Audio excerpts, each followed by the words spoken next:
Olá pessoal, muito bom, né? Mais uma sexta-feira, onde que a gente vai falar hoje então onde colocar a minha reserva de emergência. Eu sempre gosto de colocar assuntos perguntando para vocês também, claro, de forma com que a gente consiga trazer assuntos interessantes para todos vocês. Espero que gostem. Então vamos direto ao ponto. Então, onde colocar a minha reserva de emergência? Primeiro, eu vou só fazer um preâmbulo de a reserva de emergência. Ela é aquele recurso que a gente deixa para caso aconteça algo inesperado, certo? Então ele tem que estar de fácil acesso, né?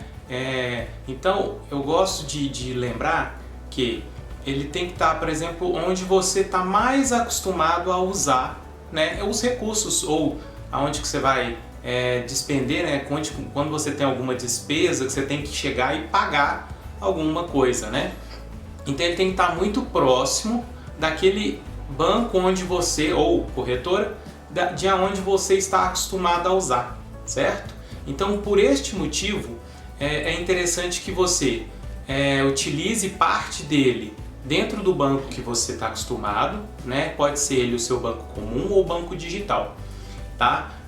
Porque na hora que você precisa ali, numa emergência, ele tem que estar disponível para você, tá? Então, colocado isso, e por que eu coloquei que a gente tem que colocar um pouco? Eu não gosto de colocar tudo no mesmo lugar, né? Eu sempre bato na tecla de diversificação, e também na reserva de emergência não seria diferente, né? Eu acho que é importante a gente também trazer essa diversificação dentro da reserva de emergência por questões de segurança também, né? Uma segurança, se por exemplo, naquele dia, aquele sistema do banco que você está acostumado a operar, ele passa a ter problema. Então você precisa acostumar a ter opções, né, de sistemas que não venham a travar, tá bom? Por isso que é importante, além daquele banco que você está acostumado, trabalhar com alguma ou corretora ou algum outro banco, lembrando sempre, né, com o seu controle de custos, né, para você também não ter várias contas em vários lugares e isso te trazer um custo mensal aí, que pode penalizar na sua parte de gestão financeira, né? Que vai colocar um monte de custos constantes para você e isso vai refletir na sua gestão de ativos, que seria nessa parte de reserva de emergência. Então, eu acho que é legal, eu vou trabalhar com uma ideia aqui, porque assim, isso varia de pessoa para pessoa, mas suponhamos que a gente tem uma pessoa em que ela vai trabalhar com a reserva de emergência dela, num período, por exemplo, de 6 meses, né? Que é o entre 3 e 6 meses a recomendado, e aí varia, como eu falei, para cada pessoa, mas suponhamos que tenha aí um cliente, por exemplo, que tem 6 meses, né, de reserva de emergência. Neste caso, eu trabalharia, por exemplo, de 1 a 2 meses nesse local principal que ele utiliza. Por quê? Porque, igual eu falei, ele vai ter que estar fácil acesso, rápido, né? E como que eu escolheria, então, por exemplo, esses 2 meses dentro desse banco que eu trabalho constantemente com ele? Neste tipo de local, eu escolheria, por exemplo, o Tesouro Direto, tá?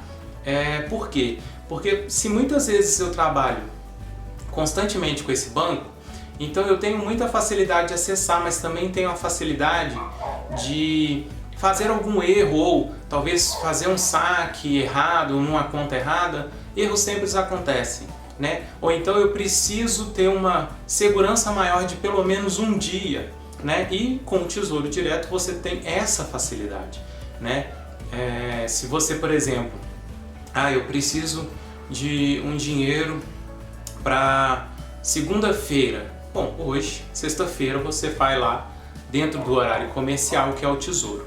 A maior distância seria mais ou menos essa, né? Que você faria a sua solicitação na sexta e só iria na segunda-feira, que é o que a gente chama de D+1, ou seja, é aquele dia mais um dia.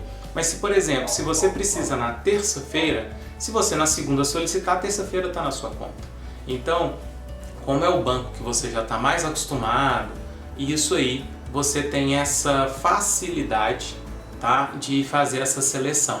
Lembrando que dentro dos títulos, né, das opções que nós temos no Tesouro Direto, é sempre o Tesouro Selic, que é aquele que é pós-fixado, tá? Se porventura, Leandro, eu quero trabalhar dentro do meu banco, mas eu quero trabalhar com ele pós-fixado, também é a mesma coisa. Então você procura lá, dentro das suas opções, né, você vai clicar na parte de investimentos, você coloca com opções com liquidez diária, que normalmente vem com esses termos também, porque aí você acessa fácil, tá? Muitas vezes dentro do próprio banco, essa liquidez diária já é quase que imediata, fez a solicitação, aparece na sua conta, tá? Porque o banco ele promove essa facilidade para você. Só que, igual eu falei, é um critério de segurança, cada um sabe do seu, ou do critério de segurança do ponto de vista até mesmo de acesso externo de outras pessoas, e você, talvez, acredito eu, que com um dia, você, por mais que seja uma emergência, poxa, com um dia você consegue equilibrar isso aí e falar, pô, posso te acertar amanhã, alguma coisa assim, e aí a gente acaba conseguindo com essa facilidade, tá certo? Lembrando que, igual eu falei, se a gente pega esse exemplo de uma pessoa, por exemplo, com essa reserva de emergência com 6 meses, então trabalhou 2 meses diretamente naquele banco onde que ele está acostumado, né?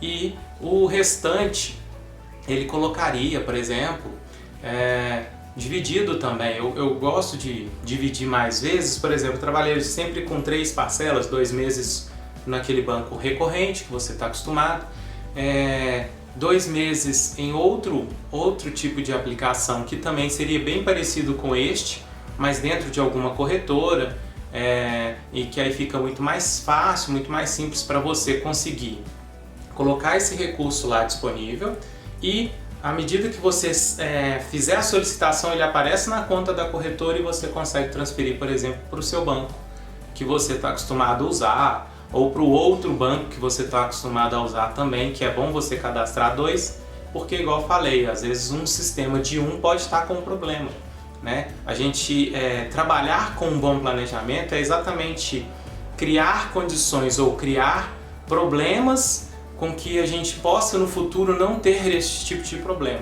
A gente, e se acontecer isso, e se acontecer aquilo, criar mecanismos, né, ou criar opções para que você possa não ser prejudicado em função de um sistema que não está funcionando. Igual, por exemplo, a gente viu também em março do ano passado, né, em 2020, no auge da pandemia, que a gente viu o Tesouro Direto, por exemplo, não conseguir atender a demanda de resgate que ele teve. Por quê? Porque foi uma demanda muito grande, né? Ele não tinha todos aqueles recursos disponíveis, tanto quanto de fato o sistema, né? Assim, ele é feito para promover essa liquidez constante para quem aportou ali no Tesouro Direto. No entanto, ele não teve condições de devolver todo mundo com D+1. E aí, como é que você faria, por exemplo, nessa situação?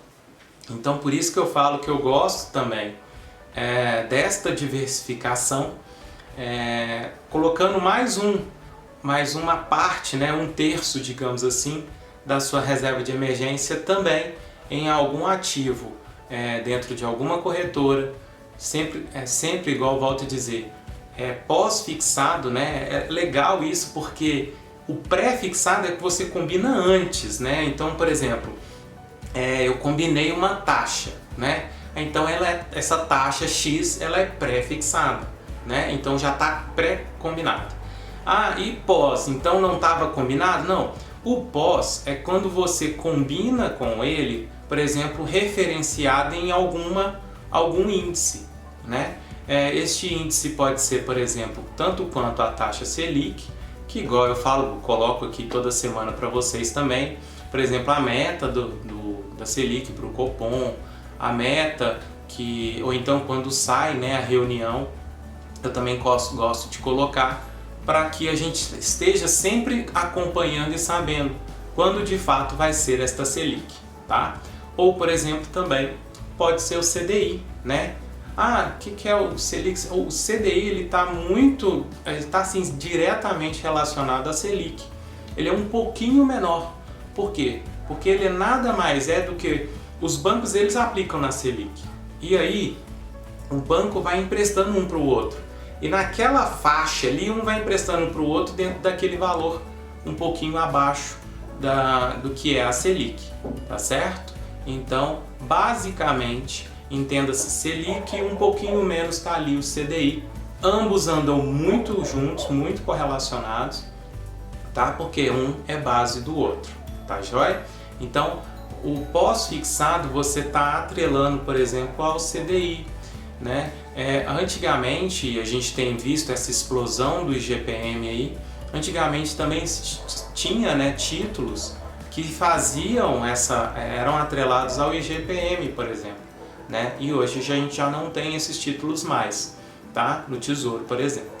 Então, eu gosto de iniciar, então, trabalhando sempre com esses bancos, corretoras. É legal também, eu gosto de esse primeiro 1/3, né, que você está acostumado.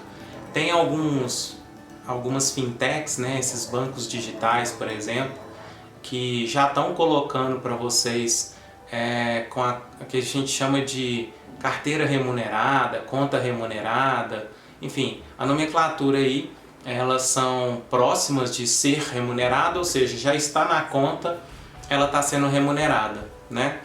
E tem muita gente que gosta de deixar ali aquele dinheiro de prontidão, de que ele vai precisar, mas é aquilo que eu gosto de reforçar também, tem um custo, por exemplo, na segurança, porque ele está fácil, ele não precisa operacionalizar alguma coisa. E se sua conta, por exemplo, foi invadida, você, né, automaticamente perde aquele valor. E, no entanto, também, se caso haja, por exemplo, uma liquidação daquele banco ou aquele banco venha a quebrar ou a falir, você praticamente perde aquele valor. Ah, Leandro, tem o FGC? Sim, tem o FGC, né? A maioria das contas correntes são cobertas pelo Fundo Garantidor de Crédito, né, que é o FGC. Mas o FGC também, ele é um fundo, ele também pode acontecer de quebrar. Nossa, mas um banco quebrar, o FGC quebrar? Bom, foi o que a gente viu praticamente em 2008, né? Quando houve a grande crise nos Estados Unidos e os bancos, dois bancos muito grandes, quebraram, as seguradoras quebraram, e aí o Banco Central Americano teve que salvar. Enfim, é aquilo que eu falo, assim, a história está aí para a gente aprender com ela, para a gente crescer com ela. E feito, né, entendido isso, a gente pode falar que pode acontecer, né? E se pode acontecer, a gente já, igual eu falei, a gente já monta esse planejamento para evitar de acontecer esse tipo de risco, esse tipo de coisa, onde que a gente consegue diversificar para colocar essa reserva de emergência, tá? Eu gosto, pessoal, assim, eu sei que gostam muito de fintech, mas tem que tomar seu devido cuidado. Como a gente atende cliente com um recurso um pouco maior e esse recurso ali já está né, assim, um volume onde que a gente precisa primeiro ter uma segurança, ter uma tranquilidade, transmitir tranquilidade, deixar no lugar que esteja tranquilo para que a pessoa possa ter segurança daquele recurso, principalmente para quando ela precisar, né? Então, colocando um terço no seu banco comum, no seu banco que você está de dia a dia, na sua fintech, de preferência ali no Tesouro, para deixar com D+1, para ter uma certa segurança, certo?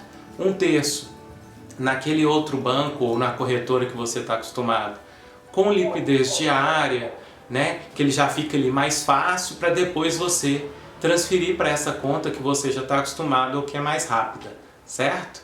E faltou um terço para a gente concluir, né? Pensando que, dependendo do caso, lembrar que reserva de emergência ela não necessariamente ela é feita para render, né? Ela é o recurso de apagar o incêndio que você pode ter, que eventualmente possa vir a acontecer. E aí, eu gosto de recomendar uma coisa bem legal, que é o seguinte: Lembrando que a pessoa que está acostumada a poupar, já acostumou a poupar, ela já está conseguindo ter um superávit, ou seja, ela já está gastando menos do que ela ganha. Então já é uma pessoa que está acostumada a não ter grandes surpresas, né? E se ela precisar, ela tem ali 1, 2, 3, 4 meses, já igual eu falei, reservados, né, para outros locais.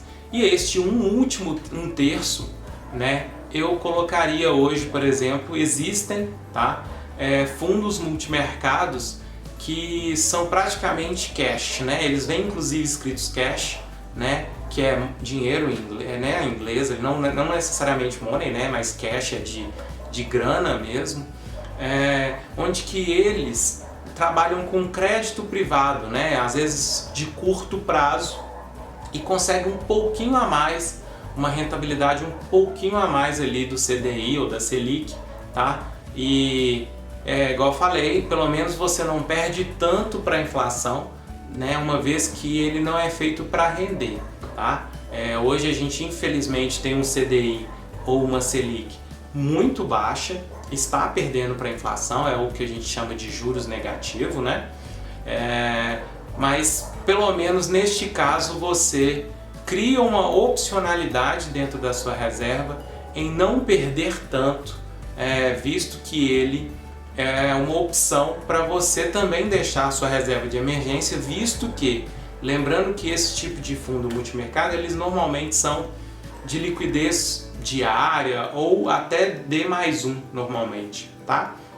Então são opções que tem muitas vezes para você ali trabalhar com uma, igual eu falei, uma parte, né, diversificada, com uma parte pelo menos equilibrando um pouquinho mais aqueles outros que estão perdendo, que são feitos para perder, mas que você tem ali uma reserva de imediato, né, uma reserva para quando você precisar, bem imediata, com rapidez, mas que também traz essas opções.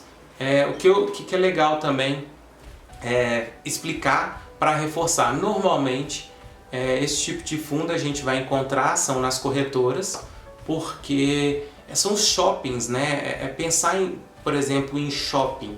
Vamos pensar, por exemplo, quando você vai numa loja, né, específica, você vê lá vários produtos. E muitas vezes o banco, ele não, hoje em dia já mudou um pouco disso, mas por exemplo, vamos supor que eu pego lá um banco grande. Ele normalmente vai oferecer os fundos ou aqueles produtos que ele tem e ele trabalha, que tem a gestora dentro dele, né? Então, se você, por exemplo, hoje vai para as corretoras, para as plataformas, elas são praticamente shoppings. Elas têm ali uma disponibilidade de produto muito maior. E a maioria das vezes você vai encontrar esse tipo de fundo, né? É bom até citar alguns, por exemplo, tem o AZQuest, você tem o Trópico SF2, você tem da Warren agora, que a Warren está entrando, eles também já têm esse tipo de fundo cash. Deixa eu ver, Santander eu sei que tem, Banco do Brasil, tem o Credit Suisse também que eu sei que tem, tá? Então eu sei que opções não faltam, é bom dar uma olhada na lâmina direitinho, igual eu falei, confirmando se eles têm liquidez imediata, confirmando também se eles são cash, né, que tem ali aquele... porque o que acontece? Ele tem uma volatilidade menor, né, ele não oscila tanto, né? Como que eles conseguem isso? Eles trabalham com crédito privado, né? Então é o crédito para empresas mesmo, que aí pagam um pouquinho a mais de juros, mas que, como é que eu posso explicar? Que o prazo é curtinho, né? Que a gente chama de duration, né? No caso de fundo, que é o quê? Ele, em vez de emprestar por um longo prazo, ele empresta por curto prazo. Então, se ele precisar vender aquela carteira ou girar aquele dinheiro, ele consegue rapidinho para gerar liquidez, se houver muito resgate no fundo, por exemplo, com o pessoal tirando dinheiro, e isso não compromete com que você de fato receba o seu recurso no momento em que você solicitar o resgate, tá certo? Então eu acho que ficou bem diversificado. Tá aí as opções para vocês colocarem aonde vocês se sentirem mais confortáveis as reservas de emergência de vocês, tá certo? A maioria destes casos que a gente falou, exceto do Tesouro e exceto os fundos, né? Que eu falo, a maioria desses casos, por exemplo, se você coloca num CDB, né? A maioria vai ser CDB, né? Que vai ser pós-fixado aí. Grande parte dos CDBs, eles têm o FGC, se eu não me engano quase todos têm FGC, vai variar da instituição que ainda não está participando do FGC, então você até, por exemplo, pessoa física, até 250 mil alocados nesses recursos, eles têm lá o recurso garantido então pelo Fundo Garantidor de Crédito, tá? Então, em parte você está coberto, lembrando que você também tem que pagar imposto de renda, né, na hora do resgate, tá? Então, você deixa aplicado, a tabela é regressiva, lá à medida que o tempo vai passando, quanto mais tempo passar, menor vai ser o imposto que você vai pagar e, claro, maior vai ser o rendimento que você vai ter. Então, por isso que é legal fazendo essas camadas, principalmente que vai mudando o tempo e aí você vai deixando a sua reserva, né? E o mais importante mesmo é o hábito de poupar, tá sempre contribuindo, construindo a reserva de emergência e aí partir para os investimentos. Beleza? Pessoal, muito obrigado por estarem comigo até aqui, viu? Um forte abraço para todos vocês e até o próximo vídeo.